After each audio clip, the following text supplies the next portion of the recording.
Ces contenus sont conçus pour vous. N'oubliez pas de vous abonner à notre chaîne.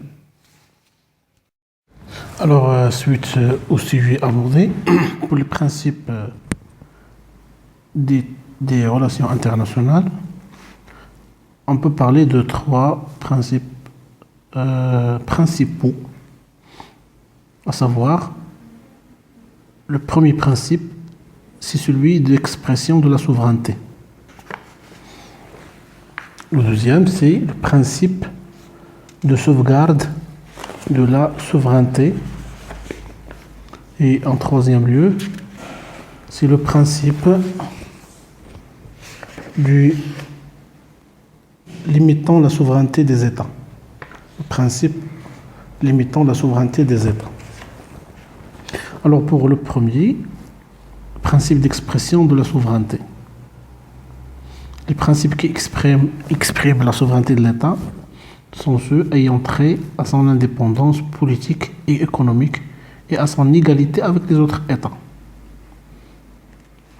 Donc l'indépendance politique, c'est-à-dire le pouvoir politique unique, une unité économique ou indépendance économique et une égalité avec les autres États.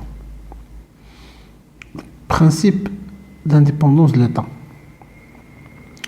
Normalement, ces principes sont consacrés par le principe de libre disposition ou d'autodétermination, affirmé notamment par la célèbre résolution de 1514, 15e siècle, de 1960, sur le droit des peuples à disposer d'eux-mêmes.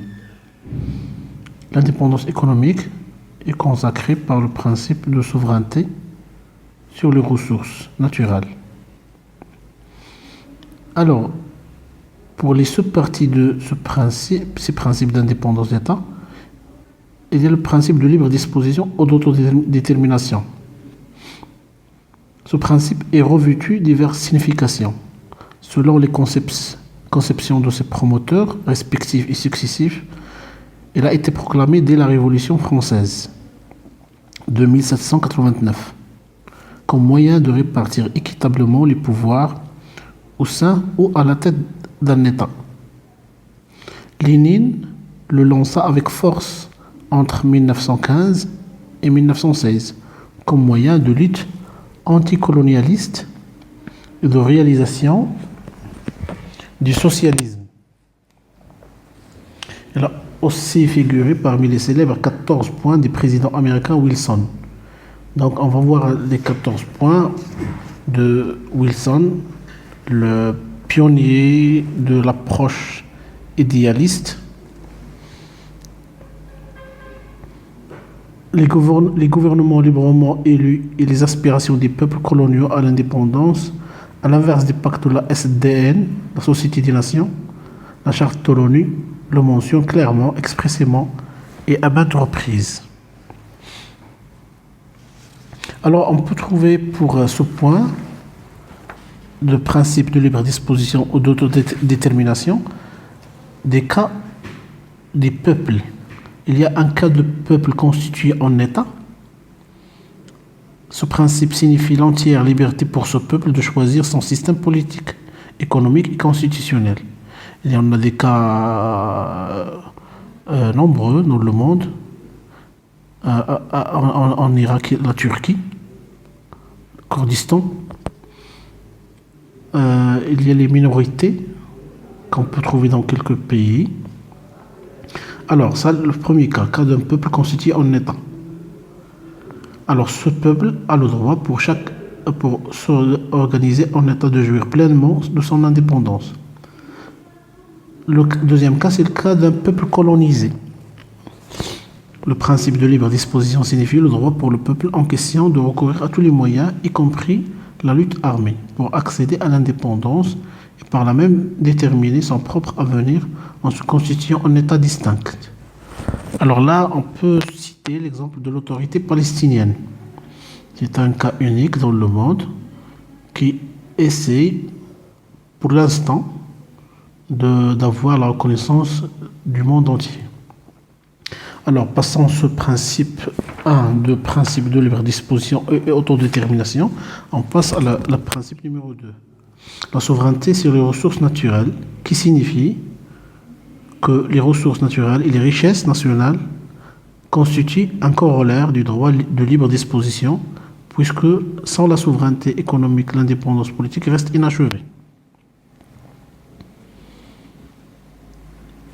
Alors, le principe 2, alors, ce sont des, comme je l'ai mentionné, ce sont des sous-parties, alors, des principes d'expression de la souveraineté. Le deuxième, c'est le principe d'égalité souveraine. L'égalité des États revêt une signification juridique et formelle que traduit l'équation un État égale une voix, d'une part, et d'une dimension réelle tenant pleinement compte du poids et du rôle effectif des États sur la scène internationale. Le principe d'égalité souveraine se traduit par égalité formelle, c'est-à-dire que tous les États sont égaux, indépendamment des considérations relatives à leur poids économique, financier, démographique, militaire ou autre. Il y a l'inégalité réelle et inégalité compensatrice. C'est une subdivision du principe d'égalité souveraine. Alors l'inégalité réelle, c'est-à-dire l'égalité juridique ou formelle, cède trop souvent le pas devant l'inégalité réelle, qui reflète la situation de fait des États, leur poids effectif, leur puissance et leur faiblesse sur la scène internationale. Au profit des pays développés et puissants, cette inégalité consiste à leur reconnaître des droits plus importants que ceux dont jouissent les autres pays membres d'une même organisation. Alors, on parle de principe d'égalité formelle et on parle d'un principe d'inégalité réelle. Ce sont les prérogatives qui peuvent être accordées à un pays ou bien des pays, comme dans le cas de la dette, des munitions, ou bien l'octroi de crédit, ou bien une situation avancée dans les négociations, comme le cas du Maroc avec l'Union européenne. Alors l'inégalité réelle et l'inégalité compensatrice.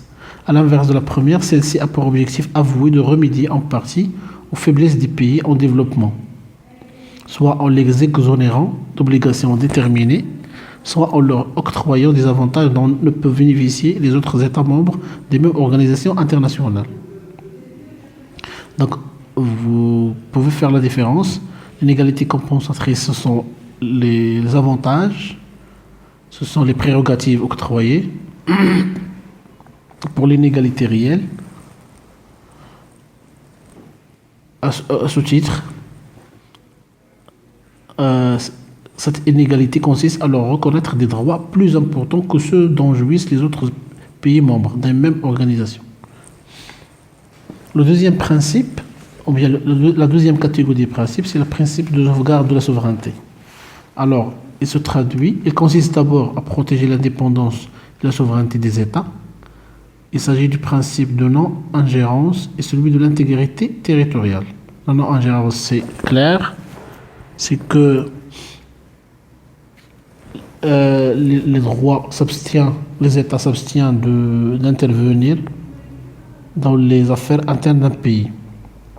Ça, théoriquement, hein. Aucun État n'a le droit de s'immiscer, de s'ingérer, d'intervenir dans les affaires intérieures d'un autre État. Ce principe, normalement, on peut dire qu'il est adopté selon les puissances internationales. On a vécu le cas de l'Irak. On a soulevé plusieurs motifs pour faire l'intervention militaire. Et les cas sont multiples. Pour l'Irak, pour la Libye, pour la Syrie, pour le Soudan. Alors pour cette non-ingérence, il s'inspire de la doctrine de Monroe. La doctrine fut formulée par le président américain James Monroe dans sa déclaration adressée à l'Espagne. Ça, c'est pour vous éclairer un petit peu sur les soubassements théoriques. La doctrine de Drago, elle fut formulée dans un mémoire adressé par le ministre des Affaires étrangères argentin aux États-Unis le 29 décembre 1902, proclamant l'interdiction du recours à la force armée comme moyen d'obliger un État à s'acquitter de ses dettes quand il se trouvait dans l'incapacité financière de les honorer. Alors, avec l'intégrité, la non-ingérence, il y a l'intégrité territoriale. Pour un peuple déjà constitué en État, le principe d'autodétermination passe après celui de l'intégrité territoriale et de l'unité politique. L'intégrité territoriale du peuple, déjà, on insiste également sur la nécessité de s'abstenir d'interpréter son exercice comme un encouragement aux actions susceptibles de faire éclater un peuple constitué en État indépendant ou souverain, c'est-à-dire une incitation à la cession. On ne peut pas encourager les mouvements de cession dans un pays. Alors passons à la troisième catégorie des principes, les principes limitant la souveraineté des êtres. Alors, on trouve le règlement pacifique des différends. Par quelle voie? Premièrement, par l'interdiction du recours à la force. C'est le pacte de la SDN, Société des Nations, qui va pour la première fois dans l'histoire des relations internationales limiter le droit des États, jusqu'à là entièrement discrétionnaire, de recourir à la force pour régler leurs différends. Il y a en deuxième lieu la procédure des règlements pacifiques des différends, et ça vous devez le maîtriser parce qu'il était objet d'une question, comme vous l'avez vu dans l'examen de M. Jebel au niveau de la faculté de Stat. Alors, la procédure, ce principe est le corollaire logique de l'interdiction au recours à la force. Il est clairement mentionné par la charte de l'ONU et dans plusieurs actes constitutifs d'organisations internationales. Alors, la procédure comporte la négociation, bien les négociations, bilatérales ou multilatérales, qui constitue le mode de règlement pacifique le plus couramment utilisé, quel que soit l'objet de la nature et la nature des litiges ou différends. Il y a la médiation et bon office. Les deux moyens impliquent l'entremise d'une tierce personne dans le concours consiste à venir en aide aux parties aux différends. Ça, vous le voyez souvent dans l'affaire de la Palestine. Il y a toujours une médiation de la part de l'Égypte. Et on a vu un autre cas pour le conflit armé en Libye et le Maroc qui a fait des médiations en réunissant les acteurs libyens pour négocier à Skhirat. Alors il y a la médiation et bon office, il y a l'enquête. Il s'agit d'une procédure ayant pour objet d'établir et de vérifier les faits. La constitution d'une commission d'enquête résulte de l'accord des parties concernées. Quatrièmement, il y a la conciliation. À l'instar de l'enquête, la conciliation nécessite l'accord des parties, mais il ne se contente pas de déterminer la matérialité des faits. Il consiste également à orienter les parties vers les solutions, à élucider les questions juridiques litigieuses, à proposer les termes d'un arrangement convenable. Il y a l'arbitrage. L'arbitrage est une institution au moins aussi vieille que les relations internationales elles-mêmes.